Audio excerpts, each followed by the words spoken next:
জহুর এবং আসরের মধ্যবর্তী সময়ে এই গাদিরে খুমের অনুষ্ঠানটি অনুষ্ঠিত হয়। মহানবী, শেষ নবী, দয়াল নবী যখন অন্তরালে চলে গেলেন, পর্দা গ্রহণ করলেন, নবুয়তের জমানা শেষ হলো, মাওলায়াত বা ইমামাতের জামানা আরম্ভ হইল এবং ইহা হইল তাহার প্রথম দিন। এই হিসাবে ইহা নতুন দিন, মানে ঈদে গাদির। কারণ সৃষ্টিকুলের সর্বশ্রেষ্ঠ ঈদ হচ্ছে ঈদে মিলাদুন্নবী। দয়াল রসুল সাল্লাল্লাহু আলাইহি ওয়াসাল্লাম, যিনি জগৎ সমূহের রহমত, রব্বুল আলামিন কোরআনুল মাজিদে বলেছেন, আমা আরসালনাকা ইল্লা রাহমাতাল লিল আলামিন, হে আমার হাবিব, আমি আপনাকে জগৎ সমূহের রহমত হিসাবে প্রেরণ করেছি। এই রহমতের যেই দিন জাহিরিভাবে এই জগতের বুকে আগমন, সেই দিনটিকে বলা হয় ঈদে মিলাদুন্নবী। সৃষ্টিকুলের সর্বশ্রেষ্ঠ ঈদ, দয়াল রসুলের আগমনের ঈদ, নবুয়তের আগমনের, রিসালাতের আগমনের, বেলায়েতের আগমনের, আবদিয়াতের আগমনের ঈদ। আর ঈদে গাদির যে 18ই জিলহজ, এটি হচ্ছে নবুয়তের দরজা বন্ধ, বেলায়েতের দরজা চালু, রিসালাতের দরজা বহমান, বেলায়েতের দরজা বহমান, আবদিয়াতের দরজা বহমান। এই যে আধ্যাত্মবাদের যে মওলা, সেই মওলা আলীর অভিষেকের দিনকেই বলা হয় ঈদে গাদিরের দিন।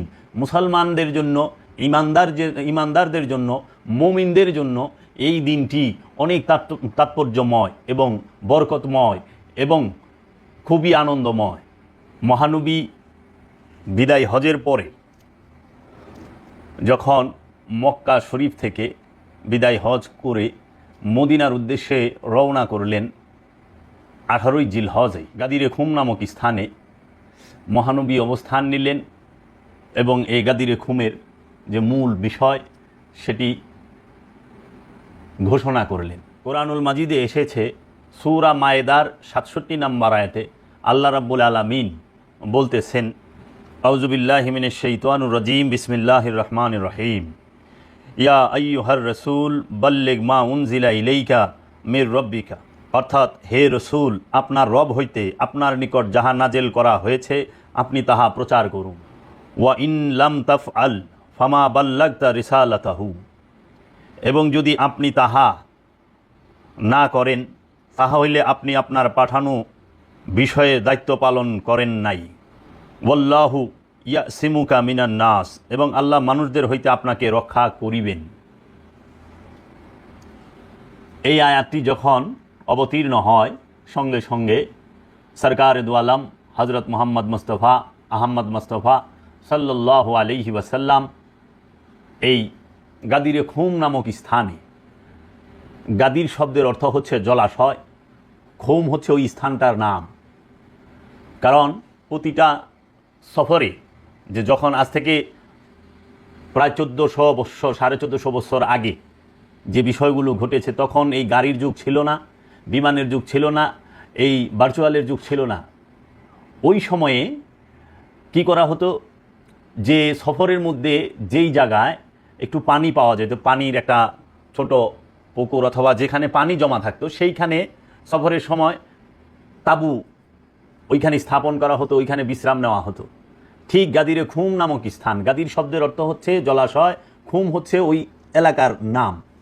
এই জলাশয়ের যে এলাকা, সেইখানে মহানবী সমস্ত সাহাবাই কেরামদেরকে নিয়ে, তখন বিদায় হজ থেকে যখন মহানবী মদিনায় বিদায় হজ শেষ করে মদিনায় যাচ্ছিলেন, তখন ঐতিহাসিকগণ বলে আনুমানিক 1,29,000 সাহাবা ছিলেন, মানে 1.25 লক্ষ সাহাবা ওইখানে উপস্থিত ছিলেন। তখন মহানবী সেই গাদিরে খুম নামক স্থানে একটি স্টেজ তৈরি করতে বললেন। তখন কিছু উট একসাথে করে সেই উটের উপরে একটা স্টেজের মতো তৈরি করা হলো। সমস্ত সাহাবাই কেরামদেরকে সামনে রেখে আল্লাহর হাবিব সরকারে দু আলম হজরত মুহাম্মদ সাল্লাল্লাহু আলাইহি ওয়াসাল্লাম সবাইকে ডেকে সবার প্রতিশ্রুতি নিলেন যে, মান কুনতু মাওলাউ, আমি কি তোমাদের প্রভু নই, মাওলা নই, অভিভাবক নই? সবাই এক বাক্যে বললেন, কালু বালা ইয়া রাসূলুল্লাহ, নিঃসন্দেহে আপনি আমাদের প্রভু। তখন মহানবী বললেন, মান কুনতু মাওলাউ ফাহাজা আলিয়ুন মাওলাউ, মান কুনতু মাওলাউ ফাহাজা আলিয়ুন মাওলা, আমি যার মাওলা আলীও তার মাওলা, আমি যার প্রভু, আলীও তার প্রভু। এই কথা বলে মহানবী মাওলা আলীকে সামনে রেখে ঈদে গাদিরের দিনে 18ই জিলহজ বিদায় হজ শেষে যখন মদিনায় যাওয়ার পথে এই গাদিরে খুম নামক স্থানে সমস্ত সাহাবায়ে কেরামদের একসাথে করে বললেন, একটি ভাষণ দিলেন যেটাকে বলা হয় ঈদে গাদিরের ভাষণ। এই ভাষণে মহানবী বললেন, আনা তারাকতুম ফিকুমুস সাকলাইন, আনা তারাকতু ফিকুমুস সাকলাইন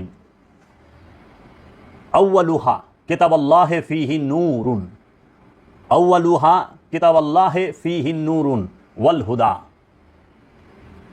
ফাখুযু কিতাবাল্লাহি ওয়াস্তামসিকু বিহি ওয়াসানি আহলে বাইতি আযকুরুল্লাহি ফি আলে বাইতি মান ইত্তাবাআহুমা কানা আলাল হুদা ওয়া মান তারাকাহুমা কানা আলাদ দালালাতি। এর অর্থ হচ্ছে মহানবী গাদিরে খুমে বললেন যে আমি তোমাদের সামনে দুটো ভারী জিনিস রেখে যাচ্ছি। এর প্রথমটি হলো আল্লাহর কিতাব, যার মাঝে নূর এবং হেদায়েত রয়েছে। আল্লাহর কিতাবের মাঝে কি আছে? নূর এবং হেদায়েত। সুতরাং তোমরা ধরো তাকে মজবুতভাবে। এবং দ্বিতীয়টি হলো আলে বাইত। আলে বাইত, আল্লাহকে স্মরণ করে আমি তোমাদেরকে আলে বায়েতের কথা বলছি।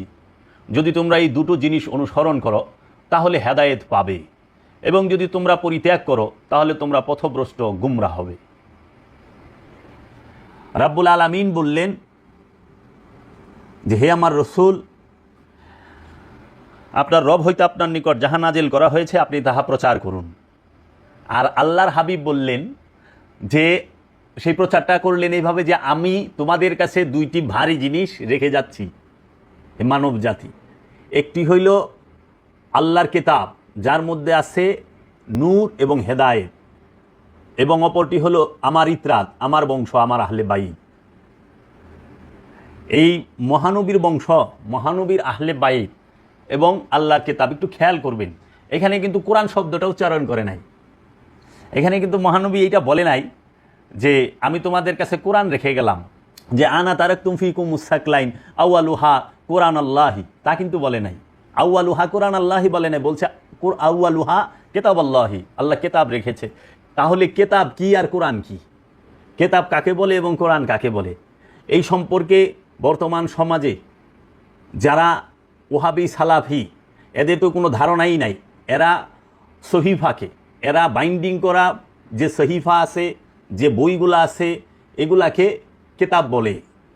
আসলে কিতাব আরবি শব্দ, এই বইতে তো কিতাব বলা হয় না। কারণ যদি বই কিতাব হয় এবং এই বাইন্ডিং করা সহিফাগুলো যদি কিতাব হয়, তাহলে বিশ্বাস করেন পৃথিবীতে কোনো নবী কিতাব পড়ে নাই। ঈসা নবীর অনুসারী, মুসা নবীর অনুসারী, ইব্রাহিম নবীর অনুসারী এবং দাউদ নবীর অনুসারী, ইয়াহিয়া নবীর অনুসারী, জাকারিয়া নবীর অনুসারী, এবং পৃথিবীতে যত নবী রাসূল আসছে এদের অনুসারীরা কেউ কিতাব মানে এই বই পড়ে নাই। এমনকি মহানবীর অনুসারীরাও কোনো কিতাব পড়ে নাই। কারণ মহানবীর জমানায় কোনো কিতাব ছিল, এইটা কি জগতে কোনো মৌলানা সাহেব প্রমাণ করতে পারবো? কোনো আলেম মুফতি এরা প্রমাণ করতে পারবো যে কোনো সাহাবায়ে কেরাম তাহারা এই বই পড়ছে? এই বই নামক যে বাইন্ডিং করা কিতাব এখন বর্তমান কলেজ, ইউনিভার্সিটি, মাদ্রাসা পড়ানো হয়, যারা এই কিতাব পড়ে মুফতি মুহাদ্দিস হন, তারপরে আলে বায়েত আর আলে রসুলদের দরজা মাপেন, মর্যাদা মাপেন কিতাব পইরা, বই পইরা। আসলে এই যে বই, এটা মেজাজি আনুষ্ঠানিক কিতাব। কিন্তু মহানবী যখন বললেন আমি তোমাদের কাছে দুইটা ভারী জিনিস রেখে যাচ্ছি, একটা হলো কিতাব, তাহলে এই কিতাবটা কি এরকম বাইন্ডিং করা ছিল? এরকম উঁচা করে ধরছে যে আমি তোমাদের কাছে দুইটা জিনিস রাখছি, একটা কিতাব, এই জাল্লার কিতাব, এরকম তো বলে নাই। সেই কিতাবটা কি?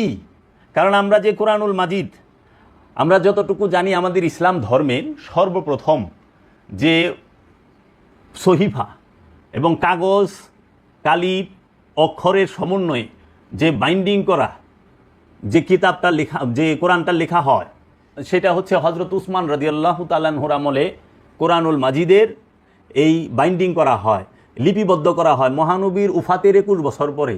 তাহলে আমরা দলিলে পাই যে মহানবীর উফাতের 21 বছর পরে সর্বপ্রথম আমরা রাজমহলে কি পাই, খলিফাদের দ্বারা যে সংকলিত কোরআনুল মাজিদ, সেইটা এটা হাজার হাজার কপি ছিল না, এটা হাজার হাজার কপি করা হয় নাই, কারণ তখন হাতে লেখা হয়েছে, দোয়াত কালিরে হাতে লেখা হয়েছে, এই ছাপার অক্ষরে ছিল না। তো খুব সীমিত, ওটা ওই সময় কোরআন প্রত্যেকের ঘরে ঘরে ছিল না।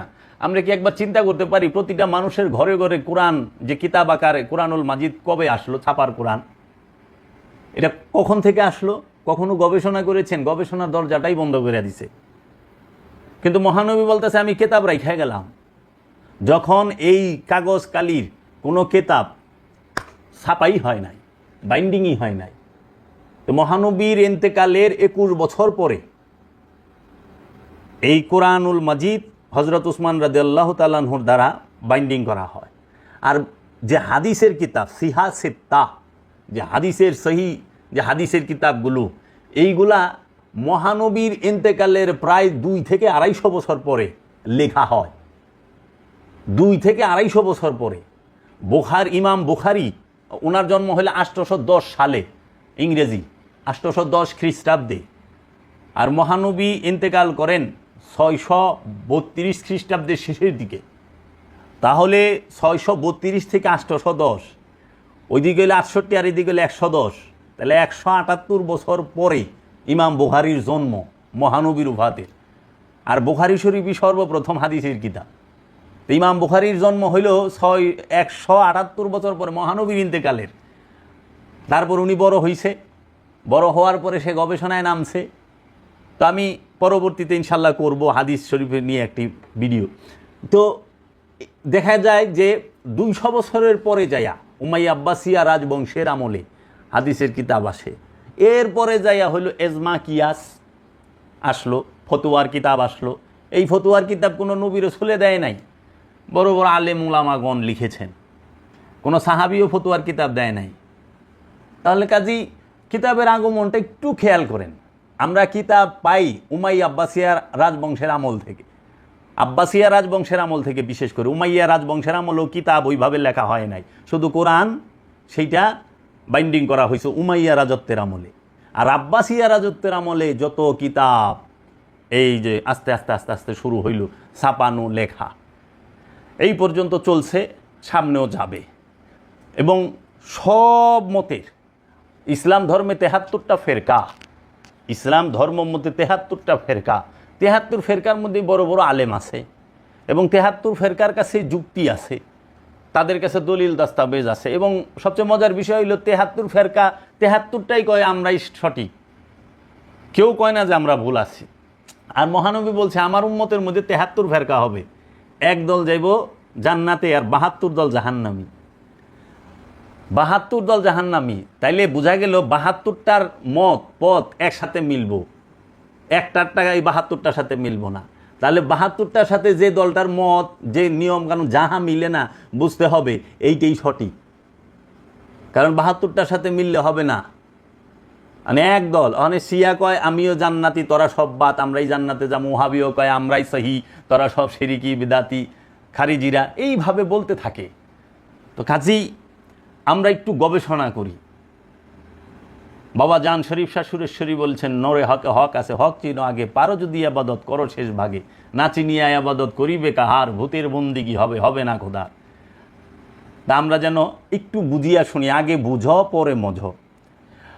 তো মহানবী যখন গাদিরে খুমে এই হাদিসটি বললেন, তখন সবাই মহানবীর সামনে উপস্থিত, ১৬ লক্ষ সাহাবী এইখানে উপস্থিত ছিলেন। কিন্তু মহানবীর উফাতের পরেই আমরা এই দৃশ্যের পুরা ভিন্নতা দেখলাম। রাজতন্ত্রের জমানায় আমিরুল মোমিনিনের নাম ধারণ করে রাজারা বেতনখোর আলেমদের দিয়ে তৈরি করলো যত সব মিথ্যা হাদিসের ঝুড়ি। ইসলামের ইতিহাস পড়লে প্রায় পড়তে হয় মারামারি, খুনাখুনি, হিংসা, প্রতিশোধ আর একে অপরকে হত্যা করার ফন্দি ফিকির। আর গদি দখলের বিশ্রী সব বেদনাদায়ক ঘটনা, বিষ প্রয়োগে হত্যা, গুপ্ত হত্যা, বিষয়টি তো মবিয়ার আমল হতে জুড়ে সুরে চালু হয়ে গেল। কি চালু হলো মবিয়ার আমল থেকে? যে গুপ্ত হত্যা, এবং বিষ প্রয়োগে মাধ্যমে হত্যা করাটা মবিয়ার আমল হতে জোরে সোরে চালু হইল। ইসলামের আগমনের আগে আরব দেশের সমাজ ব্যবস্থা আইয়ামে জাহিলিয়াত কিছুটা ভালো করে পড়লে আদা ডাকাত হবার সমূহ বিপদ আছে, আর পুরো ইতিহাস পড়লে তো পুরো ডাকাত হবার ভয় থাকতে পারে। এখানে গবেষণা করতে গিয়ে পরিষ্কার হয়ে গেল যে মহানবী যে দুটো বিষয় মজবুত করে ধরে রাখতে বলেছিলেন সেটি হলো আল্লাহর কিতাব এবং আলে বাইত। আমি তোমাদের মাঝে দুইটি ভারী জিনিস রেখে গেলাম, একটি কিতাব আল্লাহ হি আর একটি ইত্রাদাহি আমার বংশ। নবী সুলাইমানের সামনে আসল এবং নকল মা কে সেটা গবেষণার মাধ্যমে ধরা হয়েছিল। তাই তো মহানবীকে বলতে হয়েছিল যে 1 ঘন্টা জ্ঞান গবেষণা 70 বছর এবাদত করার চেয়ে উত্তম। তাই আজ আমরা দেখতে পাই যে এই গবেষণার মাধ্যমে কত নতুন নতুন বিষয়ের সঙ্গে পরিচিত হয়ে চলছি এবং আরও কত হাজার নতুন নতুন বিষয় আবিষ্কারের অপেক্ষায় লুকিয়ে আছে। তাই মহানবী গবেষণার এতই মূল্য দিয়েছিলেন যে আন্তরিক গবেষণা করতে গিয়ে যদি একটি অনিচ্ছাকৃত ভুলও হয় তো একটি নেকি দেওয়া হবে। আন্তরিক গবেষণা করতে গিয়ে যদি একটি অনিচ্ছাকৃত ভুলও হয় তো একটি নেকি দেওয়া হবে, তবু একটা নেকি পাবেন আপনি। গবেষণার এত মর্যাদা মহানবী দিয়েছেন। গবেষণা করার উপর এত সুন্দর এত অপূর্ব উৎসাহ দেবার বাণীটি সত্যিই আমাদেরকে বারবার ভাবিয়ে তোলে। ফকিরের গোপনেরও গোপন কথা বইতে বাবা জাহাঙ্গীর লিখেছেন। নবী বংশকে আওলাদে রসুল বলা হয়। তারা কোনো দুনিয়ার বাদশাহী চাননি, তবুও ক্ষমতার সিংহাসন চলে যাবার ভয়ে নবী বংশের আওলাদদেরকে হত্যা করা হয়েছে নির্মমভাবে। মহানবীর বংশের আওলাদদের রক্তে আমরা হোলি খেলে আমাদের ভাগ্যকে আমরা পরিবর্তন করে নিয়েছি। মহানবীর আদেশ আলে বাইতকে নবী বংশকে শক্ত করে ধরে রাখলে পথ হারা হবে না। এই মহামূল্যবান আদেশটি গাদিরে খুমে 1 লক্ষের অধিক বেশি সাহাবাদের সামনে ভাষণ দেওয়ার সময় বলেছিলেন। এই ভাষণের হাদিসটির কোনো সনদের প্রয়োজন হয় না, কারণ লক্ষ সাহাবাদের সামনে মহানবীর ভাষণটি এই 2 রাজবংশ মুছে ফেলার সাহস পায়নি। এই উমাইয়া আব্বাসিয়া রাজবংশ মুছে ফেলার সাহস পায়নি। কিন্তু শক্ত করে ধরে রাখা তো দূরে থাক, বরং শক্ত হাতে নির্মমভাবে আলে বায়েতকে নবী বংশকে হত্যা করা হয়েছে। তাই 56টি মুসলিম দেশ পৃথিবীতে থাকা সত্ত্বেও আমাদের ভাগ্যটিকে আমরা যেভাবে পরিবর্তন করে নিয়েছি সেই রকম ভাগ্য নিয়েই পৃথিবীতে বাস করছি। কত সুন্দর আমাদের ভাগ্যলিপির ইতিহাস। ফকিরের গোপনেরও গোপন কথা বাবা জাহাঙ্গীর। আওলাদে রসুল একদিকে এবং অপরদিকে সাহাবা। আওলাদে রসুল একদিকে, অপরদিকে সাহাবা। আওলাদে রসুল মহানবীর জিসমিয়াত এবং রুহানিয়াতের অধিকারী। আওলাদে রসুল মহানবীর জিসমিয়াত এবং রুহানিয়াতের অধিকারী। কিন্তু কোনো সাহাবি, তা তিনি যত বড় সাহাবাই হন না কেন, রুহানিয়াতের অধিকারী কিন্তু জিসমিয়াতের অধিকারী নয়। তাই সাহাবাদের বেলায় রাদিয়াল্লাহু তাআলা আনহু, রাদিয়াল্লাহু তাআলা আনহু বলতে হয়। শেষ ইমামের নামটি ইমাম মেহেদি নেবার সময় আমরা সবাই আলাইহিস সালাতু ওয়াস সালাম বলি, অথচ অন্যান্য ইমামদের বেলায় ইচ্ছা করে নয়, অনিচ্ছায় ভুল করছি। মহানবী গাদিরে খুমের বাণীগুলো সবচেয়ে নির্ভরযোগ্য বলে মতের সবাই একমত। সেই গাদিরে খুমের ভাষণে মহানবী আমাদেরকে 2টো জিনিস শক্ত করে ধরে রাখার উপদেশ দিয়েছেন, একটি কিতাব, অপরটি আলে বাইত। খারিজি ভাবধারার বলিষ্ঠ আলেম ওলামারা আলে বাইতকে শক্ত করে ধরে রাখার বিষয়টি আগেই মানেননি, আর কেমন করে মানবেন? যারা মাওলাকে মেনে নিতে পারেনি তাদের পক্ষে কি আলে বাইতকে মেনে নেওয়া সম্ভবপর? মারেফতের গোপন কথা বাবা জাহাঙ্গীর। ওয়াহাবিদের মতবাদের মূল বইটির নাম কিতাবুত তাওহীদ। পাক ভারত উপমহাদেশে এই মতবাদটি সর্বপ্রথম আমদানি করেন 2 জন, সৈয়দ আহমেদ বেরলভী এবং সৈয়দ ইসমাইল হোসেন। বুখারী শরীফের এই হাদিসটিতে কত বড় মারাত্মক দ্রষ্টতা! মোহাম্মদ আল্লাহকে ভয় করুন, মোহাম্মদ আল্লাহকে ভয় করো এবং ন্যায় বিচার করো। সাহাবারা অবশ্য লোকটিকে হত্যা করতে চেয়েছিলেন, কিন্তু মহানবী হত্যা করতে মানা করলেন এবং বললেন যে এই রকম মানসিকতার লোক হতে এমন সব মানুষের আগমন হবে যাদের নামাজ, রোজা এবং পরহেজগারির সামনে তোমাদেরকে তুচ্ছ মনে হবে, অথচ তীর যেমন ধনুক হতে বের হয়ে যায় এরাও ধর্ম হতে বেরিয়ে যাবে, এরাও দিন হতে সেইভাবে বেরিয়ে যাবে। মহানবীর কথায় আসল উদ্দেশ্য হলো মূলকে বাদ দিয়ে কেবলমাত্র আনুষ্ঠানিকতার প্রতি অতিরিক্ত আসক্তি এদেরকে জড় পদার্থে পরিণত করে, আর সেটা যে কোনো বিষয়ের উপরে কম বেশি দেখা যায়। ধর্ম, সমাজ আর রাজনীতির প্রশ্নে একই কথা। আনুষ্ঠানিকতার আধিক্য আধ্যাত্ম জীবনের মৃত্যুকে ডেকে আনে। আনুষ্ঠানিকতার আধিক্য আধ্যাত্ম জীবনের মৃত্যুকেই ডেকে আনে। এই জাতীয় লোকেরা ধর্ম দর্শনকে ফালতু বিষয় মনে করে, গবেষণার প্রশ্নে মাথা ঘামাতে মানা করে, জীবনটাকে যেভাবে পারে ভোগ করে নেয়, ভণ্ডামি, মিথ্যাচার ও প্রতারণায় জীবনযাপন করে। আনুষ্ঠানিকতার তালির উপরে তালি দিতে দিতে আসল বিষয়টিকে খুঁজে পাওয়া যায় না, জোড়া তালির সমষ্টিতে পরিণত হতে হয়। আধ্যাত্মবাদের ধর্মটি তাদের থেকে অনেক দূরে সরে পড়ে। তাই বলতে চাই যে যারা মহানবীকে ভয় করো এবং ন্যায় বিচার করো, মুখের উপর বলতে পারে, তারা কি মাওলা আলীকে বলতে পারে না? তারা কি ইমাম হাসানকে বিষ পান করাতে পারে না? তারা কি ইমাম হুসাইনকে কারবালার মাঠে শহীদ করতে পারে না? তারা কি খাতুনে জান্নাত মা ফাতেমাকে কাঁদাতে পারে না? তারা আবার কেমন করে কেতাব আর আহলে বাইতকে মজবুত করে ধরার আশা করেন? এই রকম আকিদার মানুষগুলো মুসলমানদের সাইনবোর্ডে দুনিয়াতে পরিচিত। এই ধরনের মুসলমানেরা মারের পর মার খাবে না তো কারা মার খাবে?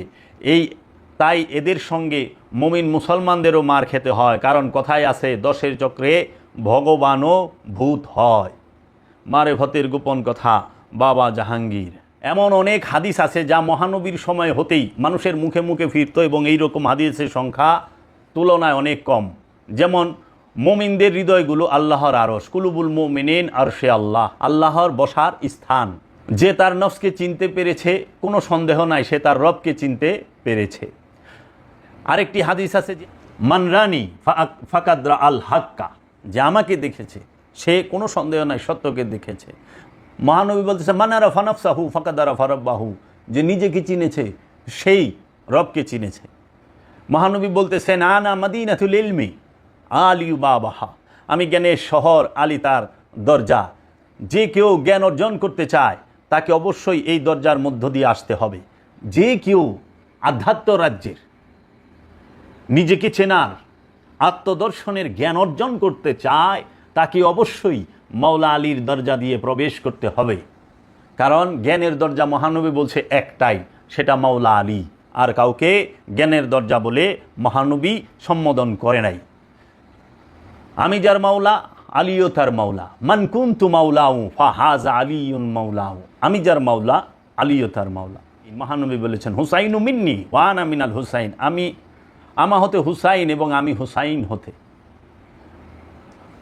এবং মহানবী বললেন যে কেহু আলী হতে মুখ ফিরিয়ে নিল সে আমা হতে মুখ ফিরিয়ে নিল, এবং যে আমা হতে মুখ ফিরিয়ে নিল সে আল্লাহ হতে মুখ ফিরিয়ে নিল। তাহলে মাওলা আলী থেকে মুখ ফিরিয়ে নিলে মহানবী থেকে মুখ ফিরিয়ে নেওয়া হয়, আর মহানবী থেকে মুখ ফিরিয়ে নিলে আল্লাহ থেকে মুখ ফিরিয়ে নেওয়া হয়। আরেকটি হাদিস আছে, আল্লাহর হাবিব বলেছেন আমি এবং আলী একই নূরের দুইটি টুকরা। আমি এবং আলী একই নূরের দুইটি টুকরা। যে আলীর বিরুদ্ধে অস্ত্র ধারণ করে, যে আলীর বিরুদ্ধে অস্ত্র ধারণ করলো সে আমার বিরুদ্ধে অস্ত্র ধারণ করলো। মহানবীর আরেকটি হাদিস আছে, মহানবী বলেছেন হে আলী, ইমানদারেরা তোমাকে ঘৃণা করবে না এবং মুনাফেকেরা তোমাকে ভালোবাসবে না। খুব খেয়াল করে শুনেন মহানবী কি বইলা দিছে, আগেই বইলা দিছে, হে আলী, ইমানদারেরা তোমাকে ঘৃণা করবে না এবং মুনাফেকেরা তোমাকে ভালোবাসবে না। এ বিষয়ে মাওলা আলী নিজস্ব মন্তব্যটা ছিল এই রকম। মাওলা আলী বলতেছে আমার তরবারি দিয়ে ইমানদারদের নাকেও যদি আঘাত করি তবুও সে আমাকে ঘৃণা করবে না, এবং আমাকে ভালোবাসার জন্য যদি মুনাফেকদের সামনে দুনিয়ার সকল সম্পদ দেই তবুও তারা আমাকে ভালোবাসবে না। ইমানদারদের নাকের মধ্যে মাওলা আলী বলতেছে ইমানদারদের নাকের মধ্যে যদি আমি আমার তরবারি ডাক দিয়ে আঘাত করি তাও তারা আমাকে ঘৃণা করবে না, আর মুনাফেকদেরকে যদি আমি সারা দুনিয়ার সম্পদও দিই তবুও তারা আমাকে ভালোবাসবে না। তাহলে ইমানদার আর মুনাফেক চেনার মূল মাধ্যমই হচ্ছে মাওলা আলী। মাওলা আলীর কথা শুনলে যাদের মুখ গুমরা হয়ে যায়, বেজার হয়ে যায়, যারা রাগান্বিত হয়ে যায়, বুঝতে হবে এটা পাক্কা মুনাফেক। আর যারা মাওলা আলীর কথা শুনলে, মাওলা আলীর শান শুনলে খুশি হয়, চেহারায় মুস্করাট এসে যায়, চেহারায় উজ্জ্বলতা এসে যায়, তারা নিঃসন্দেহে ইমানদার, তাদের হৃদয়ে রসুলের প্রতি এবং আলে বায়াতের প্রতি ইমান আছে। মহানবী আরেকটি হাদিসে বলেছেন, আরও একটি চমৎকার এবং মূল্যবান কথা শুনতে পাই 4 জন জলিলুল কদর সাহাবাদের মুখে। তারা বলতেন যে আমরা মুনাফেককে বা কারা চেনা ও ধরার জন্য মহানবীর হাদিসটি প্রায় ব্যবহার করে ধরতাম, কে মুনাফেক আর কে ইমানদার। আর সেটা হলো মাওলা আলীকে কে কে ঘৃণা করছে আর কে কে ভালোবাসছে। যে চারজন সাহাবা এভাবে মুনাফেক আর ইমানদার চেনার জন্য এই হাদিসটি ব্যবহার করতেন তাদের নাম হলো আবু যর গিফারি, আবু সাঈদ খুদরি, আবদুল্লাহ ইবনে মাসুদ, জাবির ইবনে আবদুল্লাহ। তিরমিজির পঞ্চম খণ্ডে 635 পৃষ্ঠা, নাসাই শরীফ, ইবনে মাজা শরীফ